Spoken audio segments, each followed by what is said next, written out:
Hello, and welcome to 8M Recaps. Today's story is about a hard-hitting detective who fearlessly dives into his work.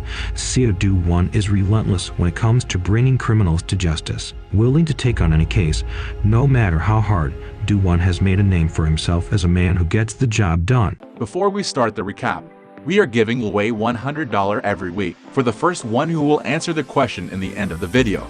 At the beginning of the film, a police detective, Mark, is investigating the murder case of a woman whose body was found on an abandoned train track. The police identify the corpse and find out the woman has no relatives or close ones other than her sick grandmother. Deeper into the case, Mark figures out someone paid for the grandmother's hospital bill 3 days ago, but the lady was killed 8 days prior to that. The police find DNA of the suspect, who paid the bill, and surprisingly enough, it matches to that of the dead woman. Mark wonders, how could the lady pay the bill 8 days after her death? Another shock comes when the dead lady walks in to meet Mark, revealing that she is alive and well. Her DNA and fingerprint matches with the dead body that was found, which confirms the police made no identification mistake. This is when we find out that the dead body has been thrown into their reality by a serial killer from a parallel universe. Since these two universes are different, the lady is dead in one and alive in another. Inspector Mark is yet to figure out how the portal between the worlds work and catch the serial killer from the other world. The scene shifts back to April 8, 2008. Han Mina, a high school girl, arrives home during a rainstorm. When she gets inside, she is shocked to see her dad lying in a pool of blood. We see that it is 9:35 p.m. on the father's broken watch. Elsewhere, Detective Mark, who is a kid, finds that his father has been hit by a car. Later, in the hospital, he is pronounced dead. Back at Mina's home, Section Chief O investigates the murder. Fingerprints lead to a repairman who was in the home earlier that day. He happens to be Mark's father. Since he is dead, he is removed from the list of suspects. After an investigation, Chief O learns that the cause of death in Mina's father's case is asphyxiation. He was strangled, then hit on the head. The murder weapon was a necklace taken from a jewelry box in the house. After his father's body is cremated, Mark is given a box containing the clothing he was wearing when he died. When Mark picks up his father's jacket,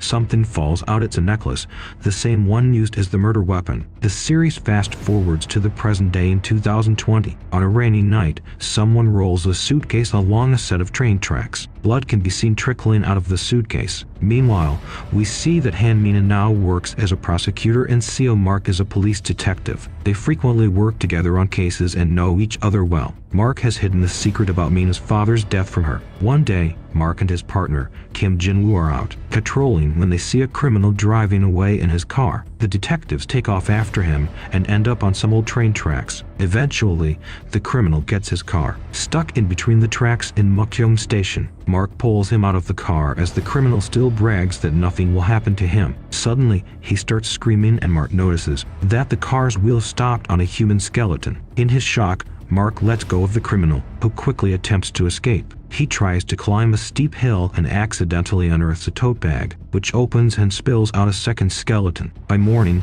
the forensics team has found a total of 4 human skeletons at Mukhyong Station, all in duffel bags with identically smashed skulls. The station, which closed down 5 years ago, is assumed to be the dumping ground of a serial killer due to the lack of CCTV cameras. Da-won's old friend and forensics specialist, Lee Jung-min, says it will be difficult to identify the victims since they are all quite decomposed. However, by analyzing their jewelry, they all appear to be women. A short way down the track, Mark notices something strange in a nearby tunnel that's filled with empty candy wrappers. The bodies are taken to the National Forensic Service building, where Mina goes to investigate. The doctor tells her that all 4 skulls suffered the same blunt force trauma, but that the skeletons are so damaged, it's clear that the killer continued beating them well after they were dead. Mina gives the doctor the file on her father's murder, which sounds very similar to these deaths and has still not been solved. The doctor agrees that the skull fractures look similar, but since she can't determine the cause of death for the recovered bodies, she can't say if it might be the same killer. When Mina gets home, Mark shows her the CCTV footage from the store that sells the candy whose wrappers he found at Mukhyong Station. He's recognized the man buying the candy as Lee Wook,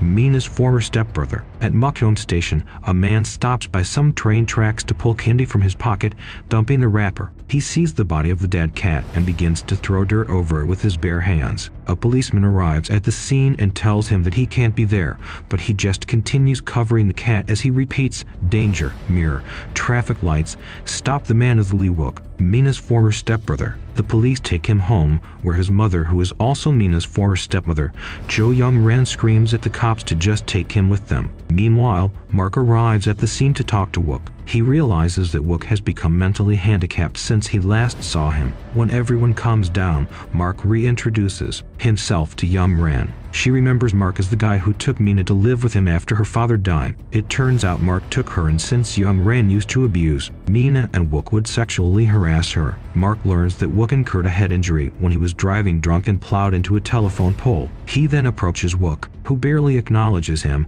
though Mark remembers beating the crap out of him when he assaulted Mina. Mark gives Wook a candy that he brought with him, then shows Wook a photo of Mukhyum Station. He asks if Wook has seen anyone there carrying a big bag or digging with a shovel. Instead of answering, Wook starts playing with a train set and repeating, "Danger, mirror, traffic lights, stop." Mark notices that he's written those words and some other random seeming ones such as Mom, Peg, and Bukjarungru all over his bedroom walls. Back at the station, Mark tells Jungmin that he has a fingerprint from the candy wrapper that he gave to Wook earlier. He asks her to compare them to the ones found on the duffel bags. As Jungmin flips through some crime scene photos, Mark notices something interesting in the background. There's an old danger sign next to one body, a discarded mirror next to another, and defunct traffic lights by the third. He asks Jungmin to let him know when she gets the results on the fingerprints and takes off. Next, Mark goes to the site where they found the bodies and locates each of the items from the photos. They just happen to be the same as the words Wook keeps repeating, "Danger, mirror,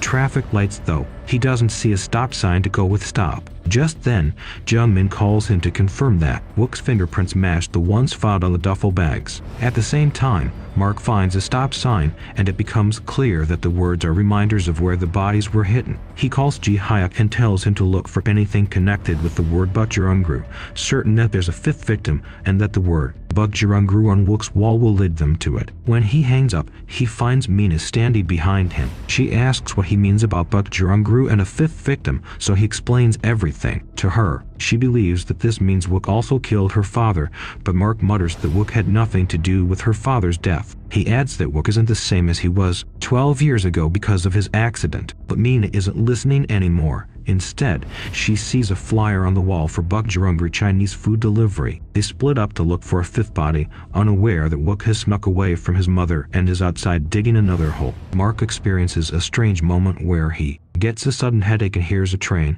but it soon passes only for Wook to hit him in the head with his shovel and knock him unconscious. Meanwhile, Mina is inside the abandoned station, following more Bukjarungru flyers to a plastic trash bin that catches her eye. She removes the lid, and there's a duffel bag inside with the body of a young woman. After knocking Mark out, Wook sees the glow from Mina's flashlight and follows it to her. Suddenly, the old clock on the station tower starts ticking, and as the minute hand ticks to 9:35 p.m., Mia finds a discarded train ticket on the floor for February 14, 2020. An injured Mark slowly rouses on the track just when a train that shouldn't be there barrels down on him at full speed. He leaps off the tracks just in time, and the train speeds past him. Inside, when Mina hears Wook coming, she hides, but he soon finds her when her phone buzzes. She accuses Wook of killing those women, and he attacks her with his shovel. Mark finds Mina moments later with Wook still looming over her. He grabs Wook and starts hitting him. Grabbing a gun, Mina asks Wook why he killed her father, but due to his head injury, he doesn't even recognize the man's name. She tells Wook that she's going to kill him, and as he listens, Mark's eyes fill with tears. Knowing that it's time to tell the truth, he says that it wasn't Wook who killed her father. He tells her that the killer died while he was running from the scene of the murder. The killer was actually Mark's father. He also tells her how he found her late mother's necklace, the murder weapon, in his father's belongings. Their conversation is cut short when the cops arrive at the scene and take Wook away. Mark sits miserably as Jungmin processes the scene near the fifth victim. He notices a large burn scar on the victim's left side of the neck. Jung-min notes that the woman was killed the same way as other corpses as well as how Mina's father was killed. Once back at the police station, Mark reports to Director Oh that in addition to the fingerprints on the bag, there was also DNA, evidence of sexual assault on the fifth victim's body, so they could do a DNA comparison with Wook. Mark tells Director Oh that he told Mina the truth. It turns out that she also knows about his father, as she was the one who investigated the case at the beginning of the series. Meanwhile, a detective brings Jung-min the bag of jewelry that was found on the victims, letting her know that they are ready to be returned to the families, though they have still only identified one victim. She notices that one earring doesn't have a match, which is strange since all the other jewelry is intact. In the interrogation room, Mark asks Wook if he admits to knowing where the bodies were hidden, but the latter does not provide any useful insight. Next, the detectives learn that the fifth victim is a 26-year-old girl, Jaya. Unfortunately, her only family is a grandmother, who's in a nursing home due to dementia. Meanwhile, Mark grows more and more frustrated as he asks Wook about Jaya, but Wook just shakes his head and says he doesn't know. He chants. The train comes chug chug, puff puff. Finally, Young-ran, his mother, arrives, and she confesses that she was the first person to find the bodies at Mukyeong train station. She holds out a shaking hand and reveals the missing earring as proof. She tells them that she was walking Wook home from the community center one rainy night 3 years ago when they found a suitcase that turned out to have a dead body inside. Mark points out that Wook's fingerprints were found on all the suitcases and that he knew exactly where the bodies were buried. Young-ran says that Wook buried them ever since his accident. He gets scared and has fits when he sees anything that's dead. She says he buries any dead animals he finds, and later she learned that he was burying the human bodies at the closed station. Meanwhile, Ji-hyuk and Jin-woo visit the nursing home where victim Jaya's grandmother lives, and the nurse confirms that she hasn't seen Jaya in a couple of months. They deliver the bad news that Jaya was murdered 10 days ago, but the nurse says that she was wired her monthly pay just 2 days ago. At the police station, Mina enters the evidence and finds a box marked seal mark, April 15, 2020. Inside is the jewelry from the murder, women, which she compares to photos of her mother's old jewelry box, and surprisingly, it's the same jewelry. She realizes that the murder is connected somehow. Next, Mark and Ji-hyuk meet up to check out the CCTV footage from the convenience store where the nurse's pay was wired. They can't clearly see the person who did it, but they left behind a used coffee cup. Mark then returns to the police station where Mina is waiting to ask him if his father had any other pieces of jewelry in his possession when he died. She explains that all of her mother's jewelry disappeared on the night her father was killed, not just the necklace, so if his father was guilty then he'd have had everything on him when he died. Mark reiterates that all the evidence point to his father as the murderer. Meanwhile, Jung-min has done tests on the coffee cup, and the results have her thinking that it may have been contaminated because the DNA matches Lee Jaya's even though she died 8 days before. The cup was left at the convenience store. Back at Mark's office, a young woman walks in and says that she is Lee Jaya, to Mark's surprise. He stands utterly speechless. The Lee Jaya standing in front of him even has the same scar on her neck that the dead Lee Jaya had. At Mukyeong train station, Mina is walking along the tracks in the rain. She pulls out the discarded train ticket she found for February 14, 2020. The clock then strikes 9:35 p.m. and suddenly the train signals begin to chime. Mina stands confused as a train suddenly appears and whips past her. She can't believe her eyes at the sight of a passenger train appearing at an abandoned track. The train is completely empty apart from one person dressed entirely in black,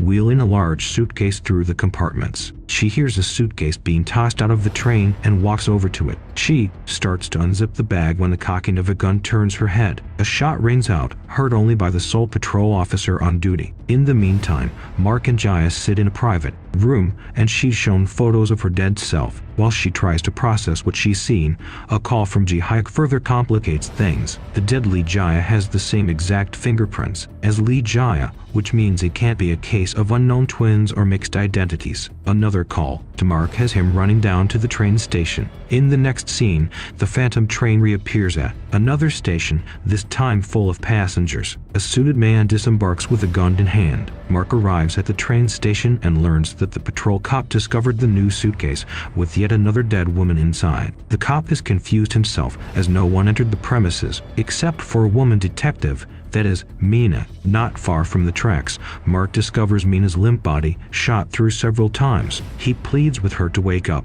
as he sobs and calls out her name. We then finally see the alternate world. At the Mukyong station in the other world, alternate Mark gets off the train and runs out of a building just before police run inside and find a man dead from a gunshot wound. He then escapes into a bathroom stall, and after injecting himself with drugs, he pulls his phone from a pocket and his ID falls out, identifying him as a detective like the original Mark. Back in the original world, Ji-hyuk finds a flyer for Mukyong Church inside the suitcase that held the latest victim. Partial fingerprints are then lifted from the church flyer. In a flashback, we see that Mina used the final minute of her life to call Mark and make sure that he knew that it was the culprit of the Mukyong station case who killed her father. At his desk, Mark pulls out the file on Mina's father. Looking at the case photos, he confirms all of Mina's mother's jewelry disappeared 12 years ago.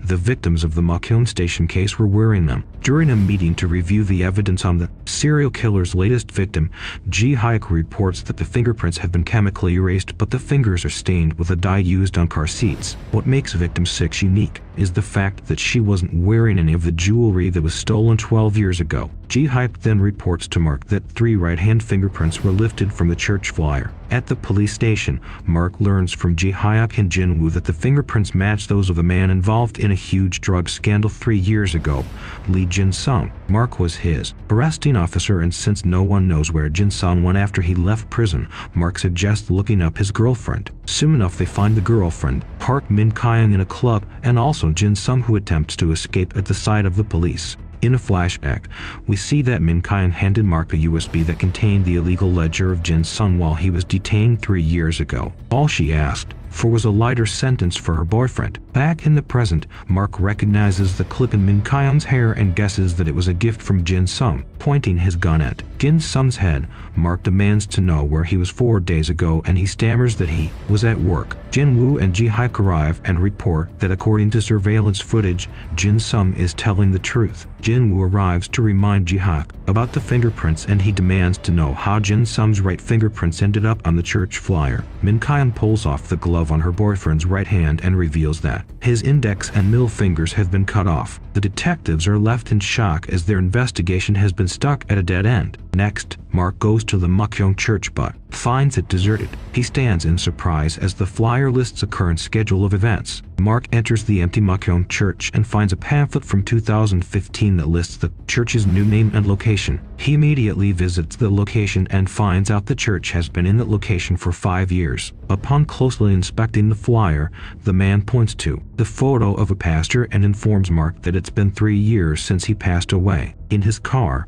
Mark thinks about the 2 Lee Jayas with identical scars, Jin-sung's missing fingers that somehow left fingerprints on the church flyer, and a dead pastor whose photo appears on the flyer for a church that's been closed for years. In the alternate reality, alternate Mark boards the train at Mukyong station when someone recognizes him and calls 911. 2 detectives conduct a search of the train as Mark is held up in a bathroom. When the detectives notice that the bathroom has been occupied for a while now, they pound on the door. Trapped, alternate Mark opens the door and punches his way out of the bathroom and then hurries away. Back in the original world, the original Mark walks along the train tracks of the deserted station. He hears an approaching train and his broken watch spins forward to 9:35. As the train races by, Mark sees Mina sitting inside at the same time that the detectives pursue alternate Mark with guns drawn. Outside, Mark manages to pull himself onto the speeding train, and after smashing a door's window with his gun, he gets inside. Still holding his gun, Mark searches for Mina, and when the train stops,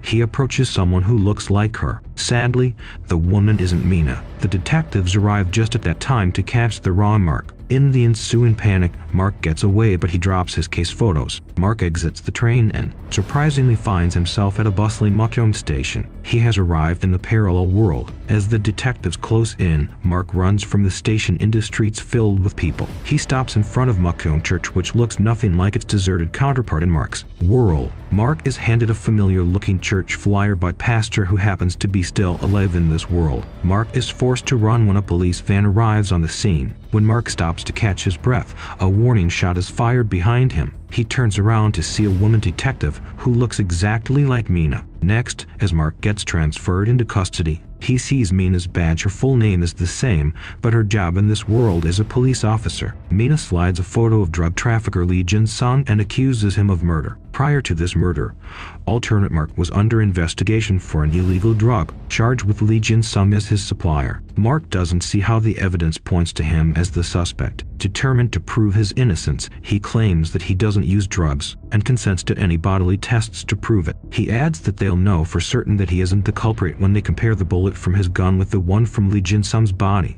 As predicted, the tests and analysis prove Mark's innocence, which further confuses the officers and infuriates Mina. In his cell, Mina resentfully unlocks Mark's handcuffs and says that she's ashamed that he's a fellow police officer. She certainly doesn't know that he is not the drug addict Mark from this world. Once free, Mark goes to work, where his colleagues give him an unwelcoming look. Mark looks through the files of the 2008 murder and learns that the exact same murder from his world happened here. Except in this world, his father was framed as the murderer. Meanwhile, Mina is at Lee Jin-sung's crime scene. She searches the apartment, and her presence surprises Jung-min as she enters the crime scene. A while later, Jung-min manages to find a hair clip from under the bed. Meanwhile, Mark waits outside the forensics lab and greets Jung-min when she arrives. Looking at the photos of Lee Jin-sung's murder, Mark recalls Mina's accusation and asks Jung-min if he could have killed someone since he's known to be corrupt and use drugs illegally. Jung-min reminds him that he called her on the day of the murder,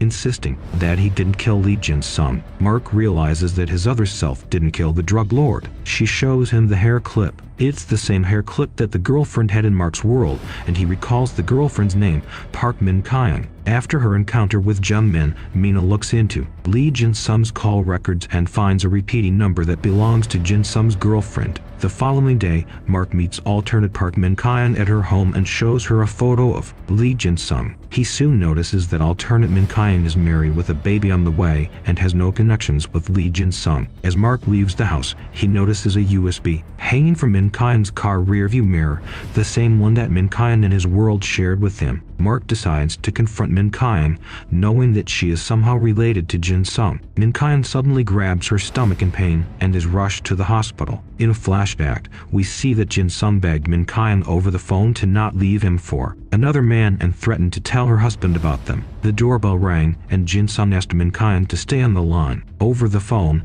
Min-kyung heard the scuffle and gunshot. Back in the present, Min-kyung shares that on the day of his murder, Jin-sung claimed to have seen a dead body in a suitcase. In a flashback, we see that Jin-sung was shocked by the contents of the suitcase. He scurried away but was met with alternate Mark, who cornered him. Jin-sung became a witness to the sixth victim of this serial killer, and alternate Mark followed the suitcase and killer onto the train. Mark then pieces together that both alternate Jin-sung and real Mina were killed because they had seen the contents of the bag that is the sixth victim. Later that night, Mark has a bad dream as a person limps upstairs to his house. At the sound of an intruder, he wakes up and quickly hides. Mark grabs the intruder and holds him down on the bed, and when he sees the man's face, he freezes. It's his father. Mark steps away in shock. Turns out, his father is alive in this world. The series then goes into a flashback. A teenage Mark gets a call saying that his father left his phone at a job site. On his way to pick it up, Mina bumps into him, and he helps her pick up her things. In voice-over,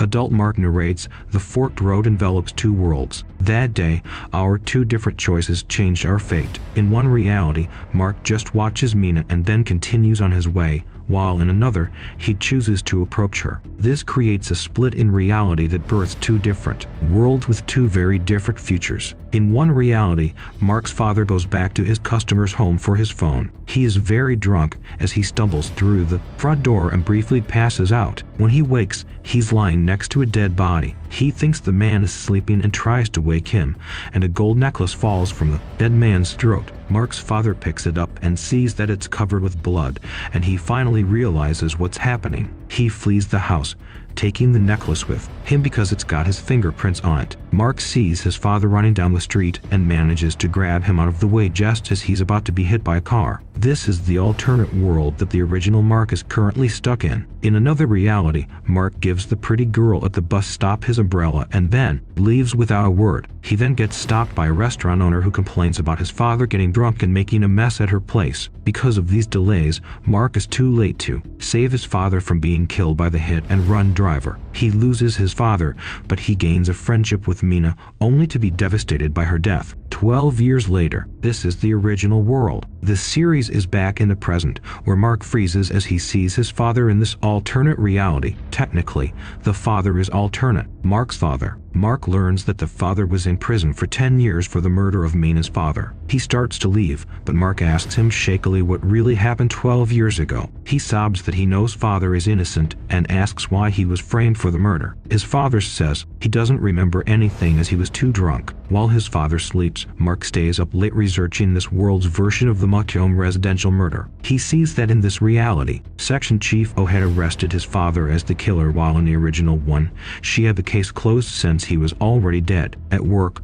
Mark is called to alternate Director O's office. He mentions the Mukyum residential murder and insists that his father was framed. Mark learns that his other self was also suspicious of the same thing. He mentions the stolen jewelry from the case and says that he's seen it recently. He says that murder was only the beginning of a serial murder case, but Section Chief O seems to have heard this all before from Altmark. Next, Mark gets on a train at the Mukyum station that exists in this world. He rides around, paying close attention when the time reaches 9:35 p.m., but nothing happens. He thinks about the first time he saw the train and realizes a major factor. Every time the train arrives at the abandoned station, it is raining. He asks someone at the station and learns that there's a specific train, number 8210, that's used when it's raining. But he's told that it's an old train that's being retired because the last time it ran, there was almost a big accident. The next scene shows the train 8210 in the rail yard. A man walks inside, takes a pill from a bottle and continues on his way, dragging his right foot. He then finds a case file that was dropped during the commotion when Mark was being chased by the police. Inside are photos of Mark and Mina together, which means the file is from Mark's original world. Mark goes to the rail yard to check out the train and calls the police station to ask why the cops were on the train in the first place the night he rode it between worlds. He learns that there was a tip-off saying that he was on the train. This is when he realizes that his alternate self was also on the train, while Mark was stranded in this world that night. Alternate Mark ended up in his world. Meanwhile, in the original world, alternate Mark wakes up in the hospital and watches the news about the sixth victim that was found at the closed Mukyum station over a week ago. He's confused to hear that Mukyum station is closed. Jamin bursts in and he asks her why the news says that Mukyum station is closed and about the serial murders. Jamin worries that Mark is mentally unstable at the moment. Back in the alternate world, Mark finds fresh dirt on the floor of the train. Suddenly, a phone rings and he warily picks it up. A distorted voice says, "All of us live many lives simultaneously." The voice adds that Mark crossed over the boundary. Mark accuses the man of killing Mina and all the killings from 12 years ago to now. The man just laughs and asks how he'll prove it when the train is damaged and the passage between worlds is closed. The man then threatens Mark to live in silence, unless he wants to lose something else he values. He drops the phone and Mark hears the thumping, rushes towards the sound, but the man is gone. Outside the train, he finds a fire in a barrel and a photo of himself and Mina on the ground. Meanwhile, Mina transfers to Mukyum police station and a rookie detective, June, invites her to dinner with the rest of the team. She abruptly refuses, telling him that there's no need for a welcome dinner either because she won't attend. Next, Mina visits her therapist, Dr. Siak, and talks about the night her father died and how Mark's father said in court that he can't remember anything while she can't forget. Mina is still enraged that Mark's father lives a normal life. The following day, Mark and Mina are assigned to investigate a missing persons case. They drive up to a house where they join up with Ji-hyuk and the rookie detective June. The detectives learn that an older woman named Jung Kyung-hee has been missing for 2 weeks, and her daughter Sun Mai was away, which is why it's only now being reported. While interrogating the daughter, Mark spots a portrait of the family, and with horror, he recognizes the missing woman as the sixth victim who was found in his world. He recalls that they found dye from making car seats on her fingers, and Sun Mai confirms that her mother worked at an automobile parts factory. Meanwhile, Ji-hyuk finds a half-burned note. Outside, and Sun Mai identifies the handwriting as the tenant who rents her mom's guest house. The detectives learn that Kai He would often fight with her tenant as he wouldn't pay the rent. The tenant used to be an ex-convict before moving in and would regularly get drunk and threaten to kill people. Mark informs other detectives that Kai He is dead but that they won't find her body, so they'll have to find the killer without it. Back in the original world, alternate Mark looks over the case file on the 6th victim found at this world's Mukhyung station. There's a note that no jewelry stolen from the Mukhyung residential murder was found on the victim, and alt Mark's eyes go hard as he looks at a ruby ring. In a flashback, we see alternate Mark slapping around Lee Jin-sun from the alternate world, and he picks up the ring which falls from Jin-sun's pocket. Jin-sun had stammered that there was a woman's body in the suitcase he'd found and that the ring had fallen out of it. In the alternate world, Mark and Ji-hyuk head to the landscaping company where Kai He's tenant works. He hears them asking his boss about him and takes off in the company truck. Mark and Ji-hyuk give chase, but they soon lose him. Meanwhile, June finds an invoice at Kai He's house from a kitchen appliance store and reports it to Mina. She calls Mark and lets him know that the tenant purchased a meat cutting machine on the day that Kai He disappeared. Just then, she hears something and says that she thinks the tenant is back. Then the line goes dead. Mark hurries back to Kai He's house. Mina sneaks back to the tenant's house, picking up an empty soju bottle on the way to use it as a weapon. The tenant bursts out of the door and crashes into her, kicking her viciously when she hangs onto his leg, and he gets away. Mina goes inside the tenant's house and finds the place on fire and full of smoke, but Mark arrives in time to get her back outside to safety. She tries to go back inside to salvage any evidence of Kai He's murder, but Mark gives her a direct order to stay out. She pulls away and they all search for the tenant on foot. The tenant attacks Mark when he sees him get close, and he pins Mark down and begins to strangle him with his bare hands. Mark sees his face for the first time and he freezes in shock. It's Jin Woo, only this Jin Woo isn't the gentle, kind detective that Mark knows from his world. Ji-hyuk knocks Jin Woo off of Mark, and as he's being cuffed, Jin Woo screams that he didn't steal anything. At the same time, in the original world, Jin Woo visits alternate Mark's hospital room and finds himself roughly pinned to the wall before Jungmin breaks them up. Back in the alternate world,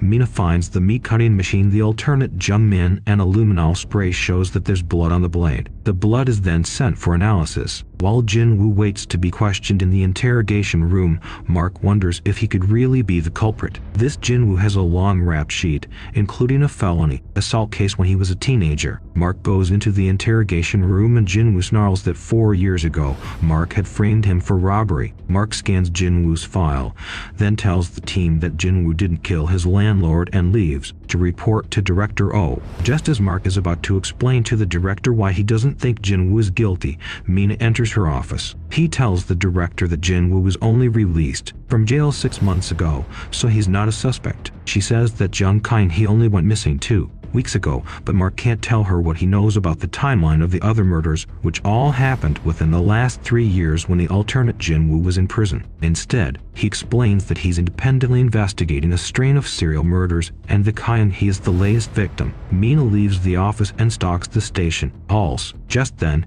she gets a call from someone listed in her phone as simply the woman. She has a sudden memory of huddling against a wall as a woman throws things at her. She ignores the call, but when she steps outside, there's someone in a car waiting for her. Next, Mina's therapist, Dr. Siak, finds Mina in his waiting room as he's leaving work. She anxiously tells him that the woman came to see her, and she stares at her wrist, scars as she recalls the woman screaming at her. The doctor tries to soothe her. Back in the alternate world, Mark asks June to read Jin Woo's file. He learns about the felony assault when Jin Woo was in high school. He then remembers his own world's version of the case. One day when he was a new cop, he'd found Jin Woo's grandmother sobbing by her marketplace stall. Some boys from Jin Woo's school had destroyed her stall, and Jin Woo had run off with a large knife. Jin Woo had followed the boys to an abandoned warehouse and was prepared to stab one of the boys, but at the last second, Mark grabbed the blade and stopped him. It had changed Jin Woo's life, and he'd become a cop because of his respect for Mark.